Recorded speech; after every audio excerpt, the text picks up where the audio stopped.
Bueno, chicuelos, vamos con la introducción al tema este que os he dicho en el otro vídeo, ¿vale? Que va a ser el tema de la Europa de entreguerras y la Segunda Guerra Mundial, ¿vale?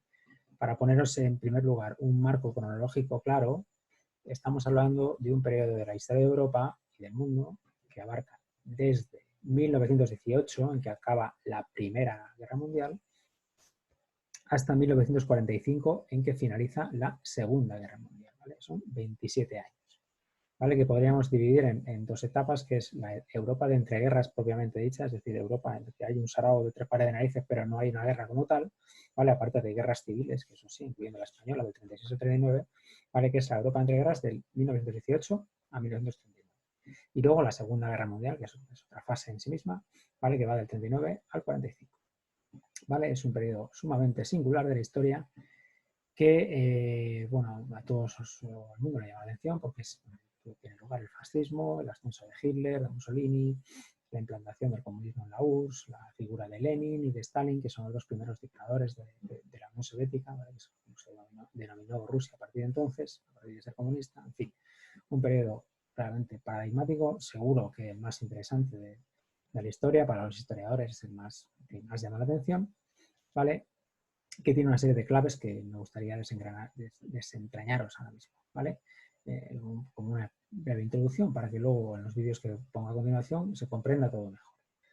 Vamos a ver. Primera cuestión clave número 1. Vamos a ver. Ha habido una primera guerra mundial entre el 14 y el 18. Esta guerra ha costado 10 millones de vidas, entre 8 y 10 millones, es difícil decir, pero entre 8 y 10 millones de muertos.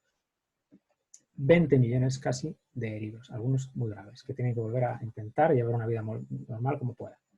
¿Vale? La Europa que queda después de todo esto, evidentemente, no puede ser igual, es un antes y un después. ¿Vale? Si lo comparáis, fijaos lo que se está montando ahora con el coronavirus.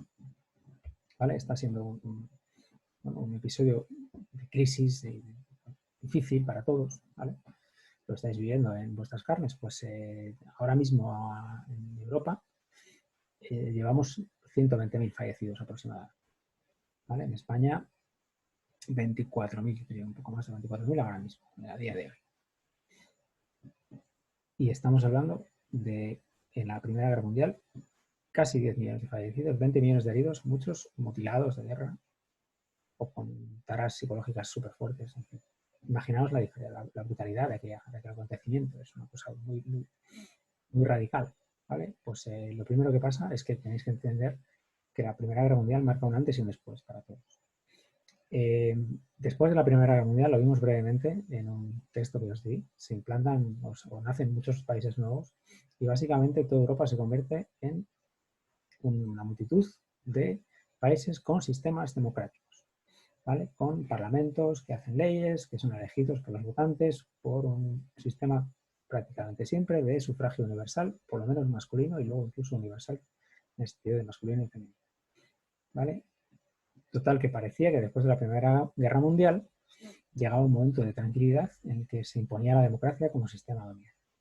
¿Qué ocurre? Que eso era un absoluto espejismo, ¿vale? En poco tiempo todo eso resultó que se lo llevó el viento a la primera década. ¿Qué es lo que pasó de trasfondo para que las democracias se acabaran sucumbiendo ante sistemas dictatoriales o ante el comunismo en el caso de Austria? Bueno, pues vamos a ver, lo que ocurrió es que la Primera Guerra Mundial tuvo como consecuencia una crisis económica muy, muy fuerte, ¿vale? Hubo mucha destrucción, se puso, por razones varias y lógicas, un acontecimiento tan catastrófico, pues tuvo varios años de crisis económica entre 1918 y 1922-23. ¿Vale? El caso es que hubo mucho paro, hubo miseria, había gente en la calle, en fin, no sé, había un grado de desesperación alta y grande. Entonces, la gente comenzó a preguntarse qué clase de sistema era este de la democracia capitalista que daba lugar daba pie a esta miseria, a esta crisis económica, a esa desesperación de la gente, millones de parados en Europa, en fin. Y esto les hace plantearse si no hay alternativas mejores, y ahí es donde nace el fascismo y se consolida. Bueno, no es que nazca el comunismo ahí, sino que aparece más claramente el comunismo como una alternativa. Entonces mucha gente empieza a flipear con estas dos tendencias. De modo que la democracia entra en una crisis clara y las dos tendencias que son muy radicales empiezan a tirar, a tensar la cuerda, de modo que las democracias tienen un problema de convivencia, ¿vale? Porque es muy difícil la convivencia entre una extrema izquierda comunista y una extrema derecha fascista o filofascista o, no sé, o con ansias dictatoriales, no necesariamente fascistas, ¿vale? Hay esta imposibilidad o dificultad de convivir. ¿En qué se traduce esto? Pues que al final hay unos cuantos países que acaban siendo víctima de pues, dictaduras, ¿vale? No todo es valorable en la vida, pero bueno, suponiendo que la dictadura es algo que en condiciones normales no lo tiene por qué desear la gente si la cosa va normal, ¿vale? ¿O acaso tiene gente ganas de que en España haya una? Pues probablemente no. El caso es que muchos países acaban sucumbiendo a dictaduras. El primero de ellos, más señalado, puede ser el caso de Mussolini, porque era un sistema nuevo, que estábamos hablando del primer país fascista, ¿vale? Una dictadura como las antiguas, una dictadura fascista. Y luego, muy destacadamente, pues acaba tomando el poder Hitler en Alemania, ¿vale? Mussolini en los años 20 en Italia, Hitler en los años 30 en Alemania, ¿de acuerdo? El caso es que el ascenso y la toma de poder del fascismo y de otras dictaduras de derechas que hubo en Europa, en los países del este, no sé, en Hungría, en Polonia, en Yugoslavia y luego en España, eventualmente, que no era exactamente una dictadura fascista, la que luego fue la dictadura franquista. Bueno, no se explica todo este ascenso de la derecha más radical, no se explica si no fuera por la amenaza que suponía el comunismo por otro lado.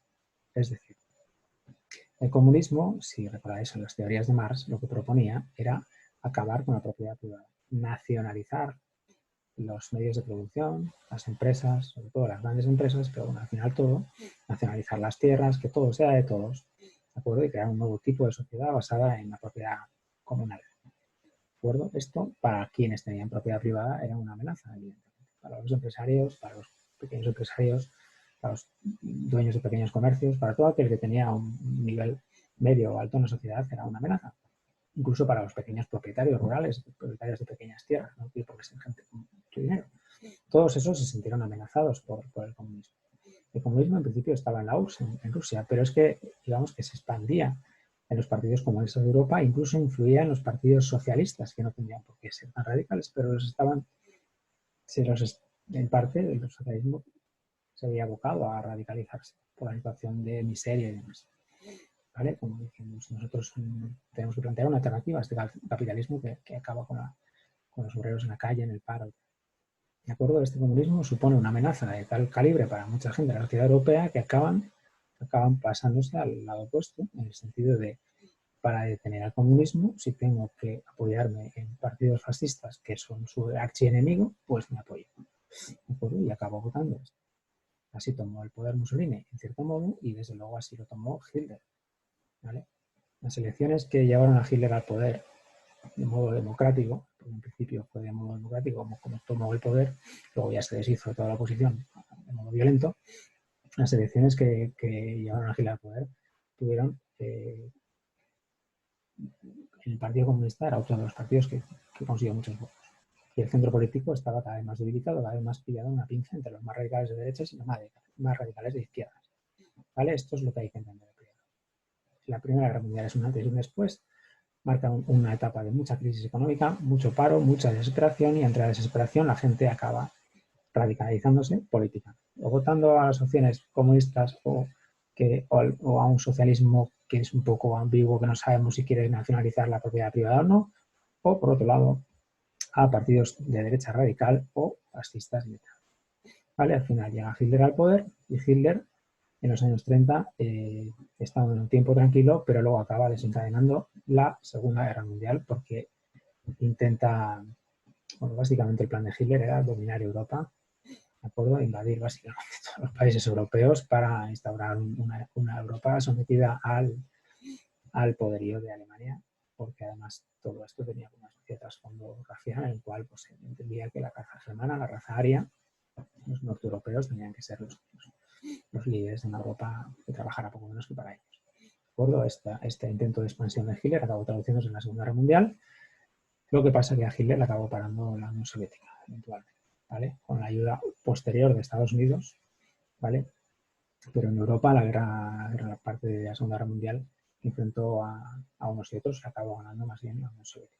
Estados Unidos ayudó al final y a Estados Unidos además bastante tenía con deshacerse de Japón, ¿vale? Que es el otro actor que ya veremos en la Segunda Guerra.